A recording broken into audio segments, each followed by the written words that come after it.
বিসমিল্লাহির রহমানির রহিম। আসসালামু আলাইকুম ওরহমতুল্লাহি ওয়াবারাকাতুহ। স্বাগতম আপনাকে তাওহীদি পথ চ্যানেল বিডিএ।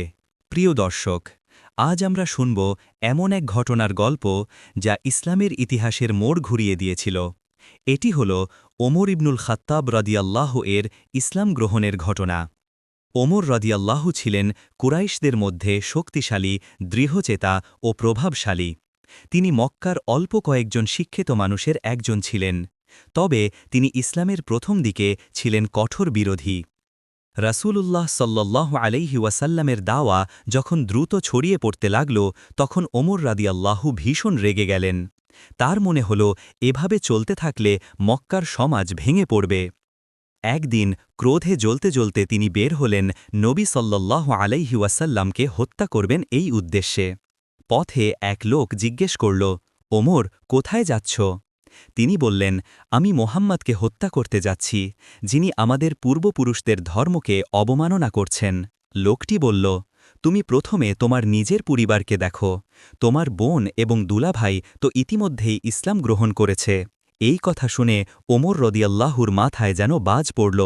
ক্রোধে ফুঁসতে ফুঁসতে তিনি সোজা গেলেন বোন ফাতেমা রাদিয়াল্লাহুর বাড়িতে। সেখানে তখন ফাতেমা রাদিয়াল্লাহু এবং তার স্বামী সাঈদ রাদিয়াল্লাহু খুব গোপনে কোরআন পড়ছিলেন। ওমর রাদিয়াল্লাহু পৌঁছে গেলেন দরজায়। কিছু শব্দ শুনে সন্দেহ করলেন।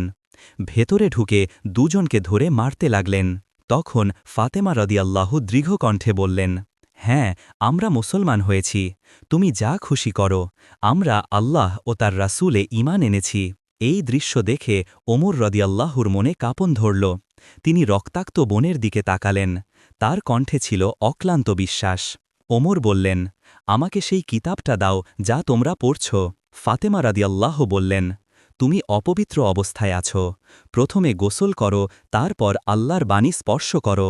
ওমর রাদিয়াল্লাহু গোসল করে এলেন। তারপর হাতে নিলেন সূরা তহার আয়াত। আয়াতে লেখা ছিল, তারই জন্য আসমান ও জমিন এবং এর মাঝে যা কিছু আছে। সূরা তহা 6। আরও পড়তে পড়তে তার হৃদয় কেঁপে উঠল। কোরআনের শব্দ যেন সরাসরি তার আত্মায় আঘাত করল। অবশেষে তিনি কেঁদে ফেললেন, বললেন, এ কত সুন্দর কথা, এ তো মানুষের কথা হতে পারে না। আমাকে মুহাম্মদের কাছে নিয়ে যাও। তারপর তিনি গেলেন দারুল আরকামে, যেখানে নবী সাল্লাল্লাহু আলাইহি ওয়াসাল্লাম সাথে ছিলেন। ওমর রাদিয়াল্লাহু প্রবেশ করতেই সাহাবীরা ভয় পেয়ে গেলেন, কারণ তারা জানতেন ওমর শত্রু। কিন্তু নবী সাল্লাল্লাহু আলাইহি ওয়াসাল্লাম দৃঢ়ভাবে বললেন, এসো ওমর। ওমর রাদিয়াল্লাহু এসে ঘোষণা করলেন, আমি সাক্ষ্য দিচ্ছি আল্লাহ ছাড়া আর কোনো উপাস্য নেই, আর মুহাম্মদ সাল্লাল্লাহু আলাইহি ওয়াসাল্লাম আল্লাহর রাসূল। সাহাবীরা আনন্দে তাকবীর দিলেন, আল্লাহু আকবার, আল্লাহু আকবার। মদিনার আকাশ গর্জে উঠল সেই তাকবীরের আওয়াজে। এইভাবেই ওমর রাদিয়াল্লাহুর ইসলাম গ্রহণ মক্কার মুসলমানদের জন্য নতুন শক্তি হয়ে দাঁড়াল। তাকে বলা হয়েছিল আল ফারুক, অর্থাৎ সত্য ও মিথ্যার মাঝে স্পষ্ট পার্থক্যকারী।